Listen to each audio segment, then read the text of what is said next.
Idaho Matters podcast is brought to you by St. Luke's On-Demand Virtual Care, which allows patients to see a provider from their home using a computer or smartphone with on-demand care for common ailments, such as a cough, sore throat, or a sinus issue.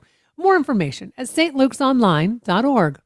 How's everybody doing? You guys all right? Boise State Public Radio and Duck Club Entertainment present the Charlie Hunter Trio. Charlie Hunter, ladies and gentlemen. Wednesday, March 18th at the Shrine Social Club in Boise. Blending jazz, funk, blues, and rock.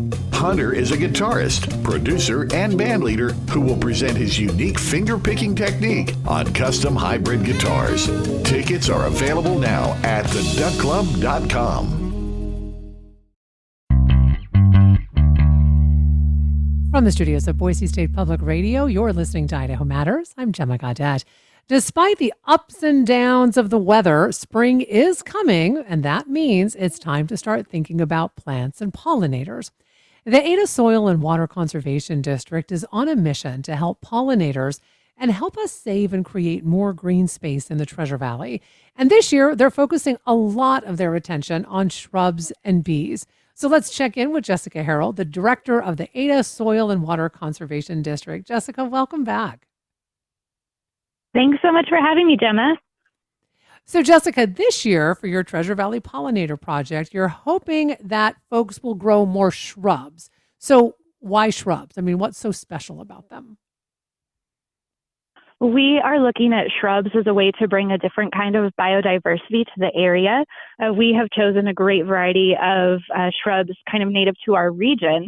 And the benefit of these is that it also produces fruits for native bird species as well. So you've been growing different kinds of shrubs. Oh, go ahead, Jessica.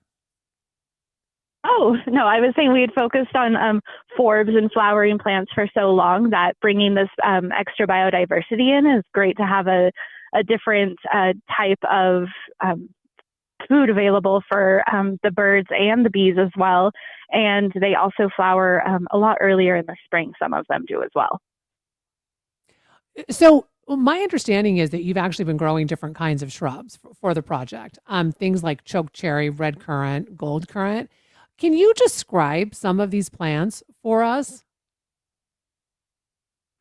Sure.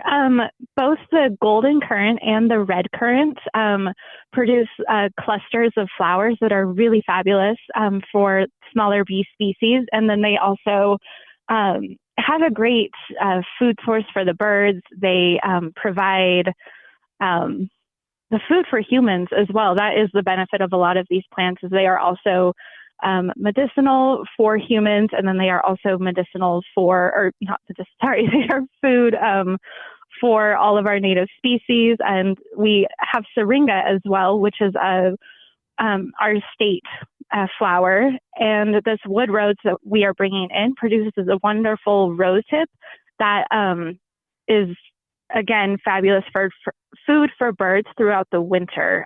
So we are looking at how these habitats create spaces for these plants, for these animals to be year round.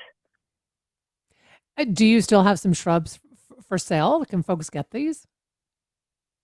Yes, we do. We have just a few left of each. We are starting to sell out, but there are lots of golden currant and syringa and woods rose left, and we are getting really low on those red flowering currant, and there are some that we are out of already.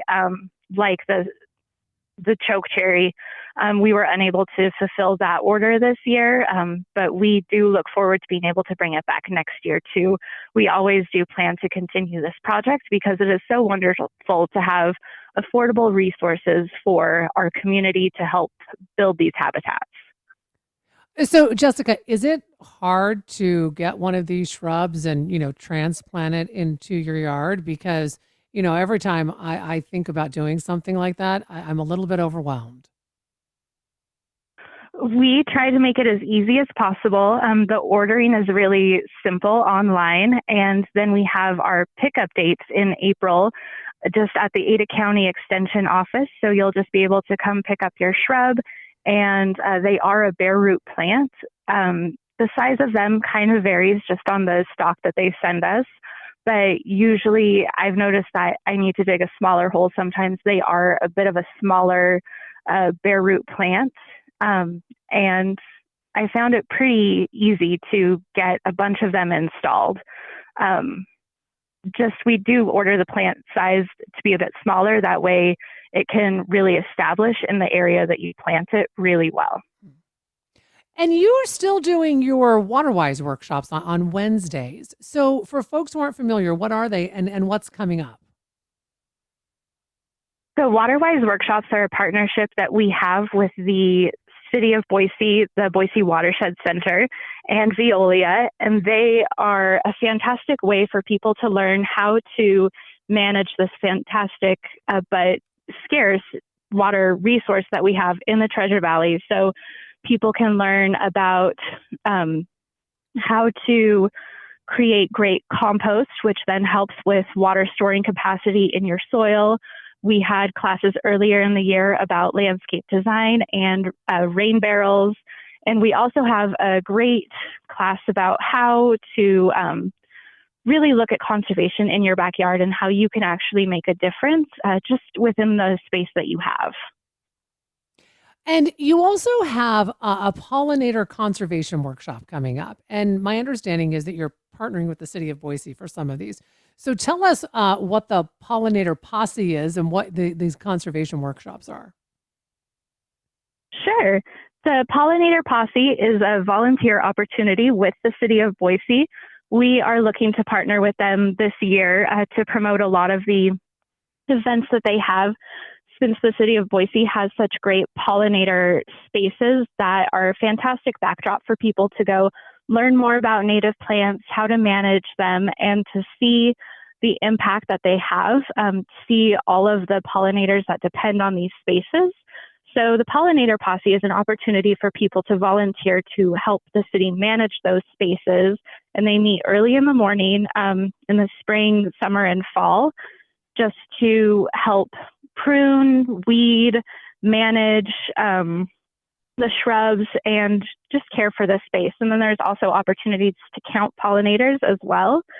And then we do try to carry all of these efforts throughout the year with a lot of free workshops for people to continue learning how to create habitat and how to manage their habitat, and then also the impact that it's making. So we have a lot of opportunities to learn about insects as well. And bees are still big this year. Can you talk to us about the Idaho Bee Atlas and Bee Watch 2026? Sure. Idaho Bee Atlas is a great partnership with Oregon State University. We now have an Idaho Bee Atlas team here, and this is to learn about the program, and it is a really in-depth program about how to collect and curate and identify native bees in our area. And it really emphasizes, too, the relationship between the bees and then the plants that they use, both for food and for just sustaining their lifestyle. You know, some of these bees are using plants for their own nesting sites. And it really helps bring a higher level of education to the community to really learn how native plants impact our local bees. And then Bee Watch 2026 is in partnership with the city. It is a pollinator monitoring program that is part of their City Nature Challenge. And we are helping team up with the city to learn how to use iNaturalist, which is a tool used by a lot of people who are really interested in nature. It is a great way to identify plants and insects that you might not know otherwise. So a lot of this is really based on that community science aspect and getting people out into their landscape and really learning about it and connecting with it. Well, Jessica, I want to thank you so much for coming in and talking with us today. You have a lot going on. We've been speaking with Jessica Harold. She is the director of the Ada Soil and Water Conservation District, talking about their spring projects to help pollinators. And of course, we will make sure to put links on our website BoiseStatePublicRadio.org. You've been listening to the Idaho Matters podcast from Boise State Public Radio. To stay in touch, you can find quick Idaho Daily News every morning when you subscribe to the Connector podcast. If you learned something from this episode today, share it with someone else who needs to know about it.